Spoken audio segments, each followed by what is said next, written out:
ಸಾಮಾನ್ಯವಾಗಿ ಭಾನುವಾರದ ವೇಳಾಪಟ್ಟಿ ಹೀಗಿರುತ್ತೆ.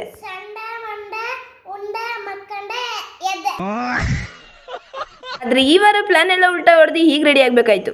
ನಮ್ಮ ಮಮ್ಮಿಗೋಸ್ಕರ ಬೆಳಗಿನ ಜಾವನೇ ಎದ್ಬಿಟ್ಟು ರೆಡಿಯಾಗಿ ನಾಷ್ಟನ ಮಾಡ್ದಂಗೆ ಹಾಸನ್ ಬಸ್ ಎತ್ಕೊಂಡ್ ಬಂದ್ವಿ. ನಮ್ KSRTC ಎಕ್ಸ್ಪ್ರೆಸ್ ಬಸ್ 20 ನಿಮಿಷ ನಾಷ್ಟಕ್ಕೆ ಅಂತ ಇಲ್ಲಿ ಬ್ರೇಕ್ ಹಾಕಿತ್ತು. ಒಂದ್ ಇಡ್ಲಿ ತಿನ್ಕೊಂಡು. ನಮ್ KSRTC ಅಷ್ಟೇ ಅನ್ಸುತ್ತೆ ವಿಂಡೋ ಇರೋ ಡೋರ್ ಇರೋದು. ಬಸ್ಸಿಂದ ಕೆಳಗಿಳಿದ್ಮೇಲೆ ನಮ್ಮ ಅಮ್ಮ ಹೇಳಿದೆ ಯಾರ್ದೋ ಮದ್ವೆ ಕರ್ಕೊಂಬಂದೈತೆ ಅಂತ. ಅಲ್ಲೋಗಿ ನೋಡ್ರೆ ಗಂಡ್ ಬರಕ್ ಮುಂಚೆ ನಾವೇ ಹೋಗಿದೀವಿ. ಮಂತ್ರ ಹೇಳಕ್ಕೆ ಸಿಡಿ ಬಂದಾಯ್ತು, ಮುಹೂರ್ತ ಫಿಕ್ಸ್ ಮಾಡಕ್ಕೆ ಕಂಪ್ಯೂಟರ್ ಬಂದಾಯ್ತು, ಗಂಟೆ ಹೊಡೆಯೋ ಮಿಷಿನ್ ನ ಯಾವತ್ತೋ ಕಂಡಿಡ್ದಾಯ್ತು. ಮುತ್ನಂತ ಮಾತಾಡ್ದೆ. ನಮ್ಮಮ್ಮ ದಾರೆ ಉಯ್ಯಕ್ ಹೋದ್ರು, ನಾನು ಸೀದಾ ನಾಷ್ಟ ಮಾಡಕ್ ಬಂದೆ. ನಾಷ್ಟ ಮಾಡಿ ಬೀಡ ತಿಂದು ದಂಪತಿಗಳಿಗೆ ಹ್ಯಾಪಿ ಮ್ಯಾರಿಡ್ ಲೈಫ್ ಅಂತ ಅರಸ್ತಾ ಬರ್ಬೇಕಾದ್ರೆ ಒಂದು ಬೈಕ್ ಕಾಣಿಸ್ತು. ಅದನ್ನ ನೋಡಿದ ತಕ್ಷಣ ಅಣ್ಣ ಬಂಡ್ ಮೂವಿ ನೆನಪಾಯ್ತು.